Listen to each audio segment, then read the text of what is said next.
Hello बच्चों, आज हम लेक्चर नंबर 18 लेकर आए हैं, चैप्टर नंबर 1 सॉल्यूशन का। तो अभी तक हमने जो भी पीछे पढ़ा और हमने आपको न्यूमेरिकल कराए थे हेनरी लॉ के ऊपर। आज हम डिस्कस करेंगे vapour pressure of a liquid liquid solution. Vapour pressure of a liquid liquid solution में जब हम बात करेंगे तो उससे पहले आप ये समझिएगा कि लिक्विड सॉल्यूशन कैसे बनेगा। लिक्विड सॉल्यूशन बनने के लिए आपका जो सॉल्वेंट होना चाहिए वो क्या होना चाहिए बेटा, वो सॉल्वेंट होना चाहिए लिक्विड। चाहे आपका सॉल्यूट कुछ भी हो सकता है, चाहे वो गैस भी हो सकता है, चाहे वो सॉलिड भी हो सकता है, चाहे वो लिक्विड भी हो सकता है। इन्हीं कैटेगरी में जब हम सॉल्यूट एज अ लिक्विड लेंगे या सॉल्यूट एज अ सॉलिड लेंगे, तो अभी तक हमने बात करी थी कि जब सॉल्यूट हम सॉलिड इन अ लिक्विड ले रहे थे, गैस इन अ लिक्विड ले रहे थे। Now we talk about the liquid in a liquid. So the vapour pressure, the heading is next topic, vapour pressure of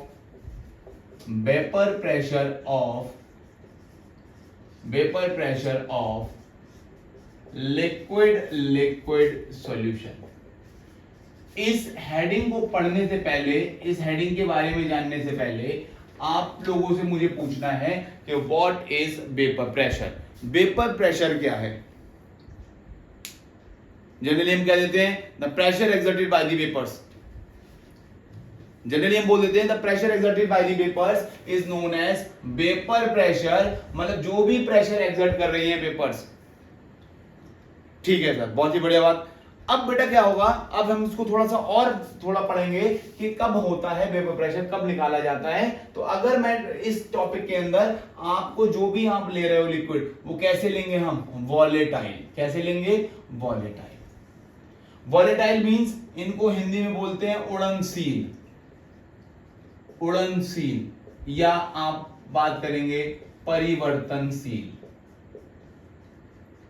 उड़नशील या परिवर्तनशील। सबसे कॉमन एग्जांपल, कभी किसी ने देखा होगा नेल पेंट रिमूवर। घरों पर या लड़कियां बहुत अच्छे तरीके से जानती हैं नेल पेंट रिमूवर क्या होता है। वो क्या करते हैं, हल्का सा नेल में लगाया और वो लिक्विड फॉर्म में आपको दे रखा होता है। थोड़ी देर जैसे आप लगाएंगे, लगाने के बाद जैसे हाथ हटाएंगे वो उड़ जाता है। तो वो ऐसे लिक्विड से कहलाए जाते हैं वॉलेटाइल लिक्विड। ऐसे लिक्विड जो उड़ जाते हैं या उनको हिंदी में बोलते हैं उड़नशील या परिवर्तनशील। ठीक है, तो इसी अब जितने भी हम लिक्विड सॉल्यूशन के बारे में पढ़ेंगे, वो लिक्विड कैसे होने चाहिए? वो लिक्विड होने चाहिए वॉलेटाइल। ठीक है सर, बहुत ही बढ़िया।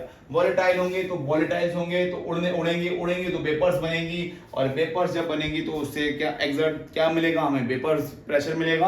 और वेपर प्रेशर जब मिला तो हमें पढ़ना पड़ेगा vapour pressure of a liquid. जब हम दो लिक्विड्स को मिलाएंगे तो उस पर सॉल्यूशन का वेपर प्रेशर क्या बनेगा। ठीक है बेटा, तो अगर मैं बात करता हूं, एक डब्बा ऐसे लेता हूं और डब्बा लेने के बाद वो डब्बा कैसे होना चाहिए? क्लोज वेसल होनी चाहिए। मतलब क्लोज वेसल क्या? बंद है। इसके अंदर हमने सॉल्यूट और सॉल्वेंट को मिलाया। अब क्या हुआ बेटा, देखा गया कि कुछ जो है कंपोनेंट वो क्या है? वॉलेटाइल है। मतलब वो क्या कर रहे हैं बेटा? उड़ रहे हैं ऊपर, उड़ रहे हैं। ठीक है, वॉलेटाइल लिक्विड हमने ले लिया, वॉलेटाइल सब्सटेंस ले लिया। वॉलेटाइल सब्सटेंस है तो वॉलेटाइल क्या, उड़ने वाले लिक्विड है, वो क्या करेंगे? ऊपर उड़ रहे हैं। तो ऊपर जब उड़ रहेंगे तो क्या करेंगे हम बेटा? अब आप देखो टेम्परेचर बढ़ाओ तो क्या होगा? वेपर्स और बनती चली जाएंगी और बनती चली जाएंगी। तो हमने क्या करा, देखा कि यहाँ पर वेपर्स इकट्ठा होती चली जा रही है, इकट्ठा होती चली जा रही है। तो अगर टेम्परेचर बढ़ाओगे तो वेपर्स बढ़ेंगी। तो यहाँ पर दो प्रोसेस अगर होंगे, एक होगा प्रोसेस वेपोराइजेशन का, एक प्रोसेस होगा वेपोराइजेशन का। अब जो वेपर्स बन रही है, टेम्परेचर बढ़ाया, वेपर्स बनती जा रही है, बढ़ती जा रही है, तो वेपर्स बन रही है और वो एक जगह पर इकट्ठा होकर क्या हो रही है बेटा? कंडेंस हो जा रही है। मतलब यहाँ पर ये वेपर्स जो है वो कन्वर्ट किस में हो जा रही है बेटा? लिक्विड के अंदर। तो वेपोराइजेशन और कंडेंसेशन चलेगा। तो एक ऐसा फॉर्म जहां पर H2O लिक्विड किसके इक्विलिब्रियम में आ जाए बेटा? H2O गैस के या वेपर्स के फॉर्म में आ जाए एट इक्विलिब्रियम, तो वो स्टेट कहलाई जाती है vapour pressure. The pressure exerted by the vapours at equilibrium is known as vapour pressure. मतलब जो भी प्रेशर एक्सर्ट करा जाएगा वेपर्स के द्वारा। ये शॉर्ट फॉर्म में इतना सा समझना है अभी इस टॉपिक के बारे में। ठीक है, अब बेटा क्या करेंगे, हम आपको दो वॉलेटाइल कंपोनेंट लेते हैं। एक वॉलेटाइल का नाम रखेंगे ए, एक का नाम रखेंगे B.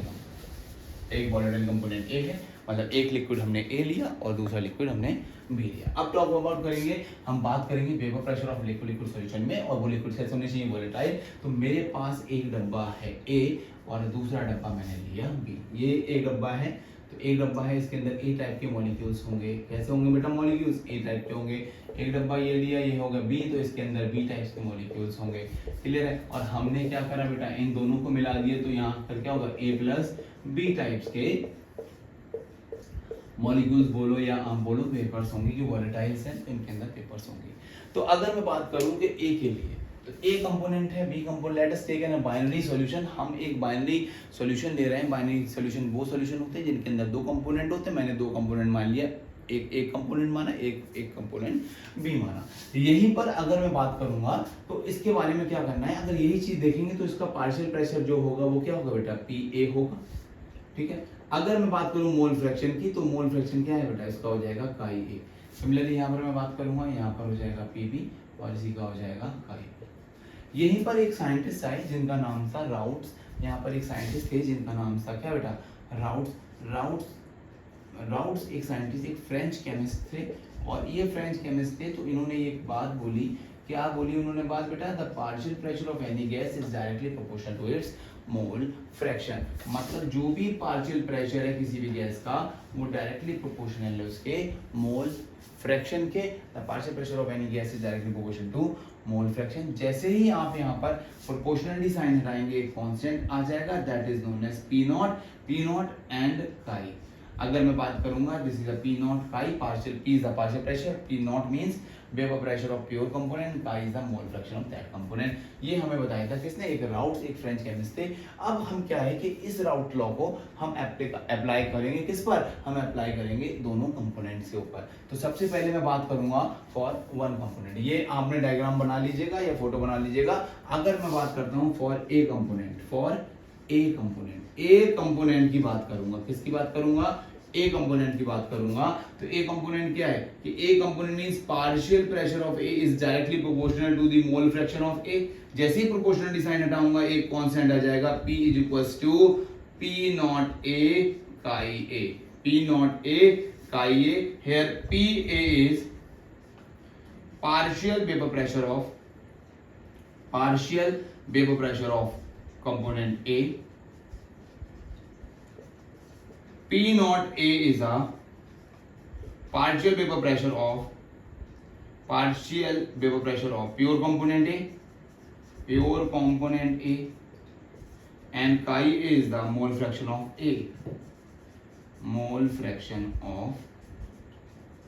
A. Now this is the for A component. For B component, again according to the Raoult's law, the partial pressure of B is directly proportional to the mole fraction of B, and Pb is equals to P naught B chi B. This is the relation according to the Raoult's. अब Pb is equals to P naught B chi B. Here Pb is partial vapor pressure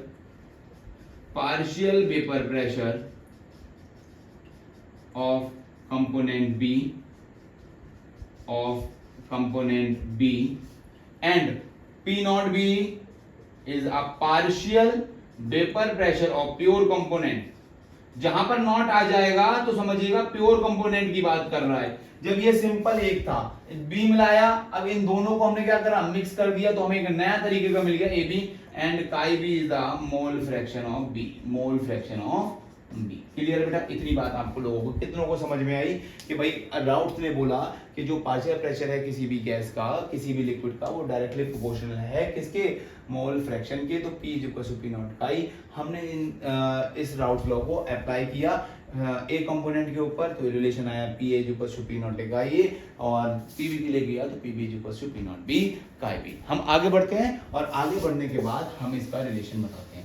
यहाँ पर एक scientist थे जिनका नाम था Dalton. उन्होंने दिया Dalton law of partial pressure. तो according to the Dalton law of partial pressure, Dalton law of partial pressure क्या कहते हैं कि जितने भी कंपोनेंट हैं, जितने भी गैसेस हैं, जनरली बात करते हैं गैसेस के लिए, जितनी भी गैसेस हैं, यहाँ पर गैसेस जैसे भाई लिक्विड क्या है, वोलेटाइल, तो उनकी भी वेपर्स बननी है। तो उन्होंने ये बोला कि जितनी भी वेपर्स होंगी उनका टोटल वेपर प्रेशर का सम हर एक गैस या हर एक कंपोनेंट के पार्शियल प्रेशर के सम के बराबर होगा। तो अकॉर्डिंग टू डाल्टन के अकॉर्डिंग क्या हुआ, अकॉर्डिंग टू डाल्टन ये बोला गया कि जो भी टोटल प्रेशर होगा वो हर एक गैस के इंडिविजुअल पार्शियल प्रेशर के सम के बराबर होगा। तो अगर मैं बात करूंगा फॉर ए कंपोनेंट बी, तो आपको पता होगा पीटी इज इक्वल टू बेटा पी की जगह क्या लगा दोगे, पी नॉट ए का ए, क्योंकि हमने क्या पढ़ा था, हमने पढ़ा था P for a component P naught A का ए, एक ये पढ़ा था बेटा, और दूसरा पढ़ा था P B is equal to P naught B का बी। तो अगर मैं बात करूं पीटी, तो PT is equal to P naught A का ए, एंड पीबी के लिए बात करेंगे तो that is P naught B का B. This is the total pressure total pressure exerted by the liquid solution। तो PT is equal to total pressure P naught A का A plus P naught B का B। Clear है बेटा? This is the relation to calculate the total pressure exerted by the liquids। ठीक है बेटा? आगे अब बात करेंगे, जब टोटल प्रेशर की बात हो गई तो यहीं पर आपको मैंने एक रिलेशन पढ़ाया था जब मैं मोल फ्रैक्शन पढ़ा रहा था कि मोल फ्रैक्शन का सम क्या हो बेटा, मोल फ्रैक्शन का सम ऑलवेज किसके बराबर होता है।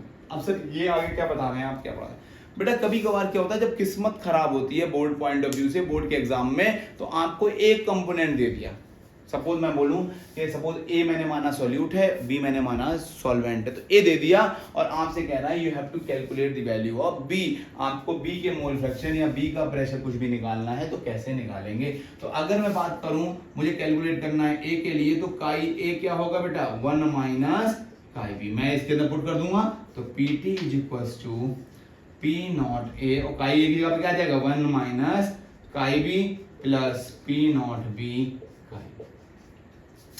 जो नहीं पता है उसको हटाकर दूसरा रिलेशन बना देंगे, तो PT is equals to multiply अंदर करेंगे P naught A minus 1 P naught ए की काई बी से, तो पी नॉट ए काई बी, और साथ में क्या दे रखा है पी नॉट बी काई बी। आगे बढ़ेंगे, तो आगे बढ़ने के लिए क्या करेंगे बेटा, PT is equals to P naught A को ऐसे ही रखिएगा, और जैसे ही देखेंगे यहाँ पर माइनस साइन आप कॉमन ले सकते हो, काई बी भी कॉमन ले सकते हो, तो यहाँ पर क्या आ जाएगा, यहाँ पर आ जाएगा P naught A minus P naught B, bracket में क्या आ जाएगा chi B is the mole fraction of किसका बेटा, चाहे सॉल्यूट होगा या सॉल्वेंट, वो हम देख लेंगे किसका निकालना। ऐसे ही अगर मुझे चेंज करना पड़ेगा किसके लिए, मुझे चेंज करना पड़ेगा बी के लिए, तो B no that B is equals to 1 minus chi A, यहीं पर हम पुट कर देंगे PT is equals to P naught A chi A, in place of chi B हम वैल्यू पुट कर देंगे पी नॉट बी 1 माइनस काई। ये फॉर्मूले कभी रटना नहीं है, याद नहीं करना, ये फॉर्मूले हमेशा अपने आप जनरेट होंगे, आपको सिंपल ये याद रखना है PT is equals to P naught A का A plus P naught B का ए। तो पीटी इज इक्वल्स टू बेटा पी नॉट ए का A plus P naught B, अंदर मल्टीप्लाई कर दिया, यहाँ पर मल्टीप्लाई कर दिया पी नॉट बी का बी, इन दोनों को इससे और इसे पास पास ले आए, तो PT is equals to P naught A minus P naught B, और ब्रैकेट में ये दोनों कॉमन क्या करी बेटा, एक मिनट, 1 माइनस का ये होगा यहाँ पर, तो यहाँ पर आप का ये लगा लीजिएगा, तो ये आ जाएगा काई ए प्लस पी नॉट बी। इसको रिलेशन को आपको याद रखना पड़ेगा और यहाँ पर आप इसको बना लेंगे। क्लियर बेटा? तो this is the vapour pressure of liquid solution. ठीक है, इसी पर मैं अभी ग्राफ बताता हूँ, तो ग्राफ कैसे बनाएंगे, इन दो को आपको याद करने की जरूरत नहीं है, सिंपल आपको रिलेशन याद रखना है, PT is equals to P naught A का A plus P naught B का ए। क्लियर बेटा? इतनी बात आपको कितनों को समझ में आई, तो बिल्कुल आप हमें बताएं। ठीक है, नाउ अब क्या होता है बेटा, ये तो लिक्विड सॉल्यूशन है, बट इन केस जब वेपर प्रेशर का केस आ जाएगा, जब वेपर फेज की बात आ जाएगी, इन वेपर फेज में आपको याद रखना है, तो यहाँ पर मैं मोल फ्रैक्शन को जो मान रहा हूँ इन वेपर फेज, वो बाई ए और बाई बी मान रहा हूँ, तो आपका ये हो जाएगा P A is equals to by A into P total, और पी बी के लिए निकालेंगे P B is equals to by B into P total. These all are this is the mole fraction of A in vapor phase, this is the mole fraction of B in vapor phase, P is the partial pressure of A component, PB is the partial pressure of B component, PT is the total pressure। ये आप copy में कर लीजिएगा, इस पर मैं numerical कराऊंगा, तब आपको इसको आसानी से समझ में आएगा। नाउ अब हम क्या करेंगे, इस पर हमें एक ग्राफ है, उस ग्राफ को बताएंगे, ग्राफ कैसे बनाते हैं vapour pressure of liquid solution का, वो हम नेक्स्ट वीडियो में बताएंगे। पहले हम ग्राफ आपको समझाएंगे, और ग्राफ समझाने के बाद हम उसका न्यूमेरिकल सॉल्व करेंगे, तब आपको ये फॉर्मूला याद हो जाएगा, और 2 बार आप लिख कर देखेंगे तो आपको आसानी से ये फॉर्मूला याद हो जाएगा। बहुत सिंपल सी कैलकुलेशन है, आपको ये ध्यान रखनी, एक बार आप सॉल्व करेंगे दोबारा अपने आप से आपके साथ हो जाएगा सारा, परेशान होने की बिल्कुल भी जरूरत नहीं है। मैं आपको हर एक बिल्कुल क्वेश्चन कॉन्सेप्ट के साथ आपको पढ़ाऊंगा, और इस पर मैं अब एक न्यूमेरिकल, एक या दो न्यूमेरिकल मैं अप्लाई कर लगाऊंगा, और लगवाने के बाद आपको ये टॉपिक बहुत आसान लगेगा। क्लियर बेटा? थैंक यू, आप मेरे साथ जुड़े रहें, कैटेगरी क्लासेस के साथ जुड़े रहें। Thank you, all the very best बेटा।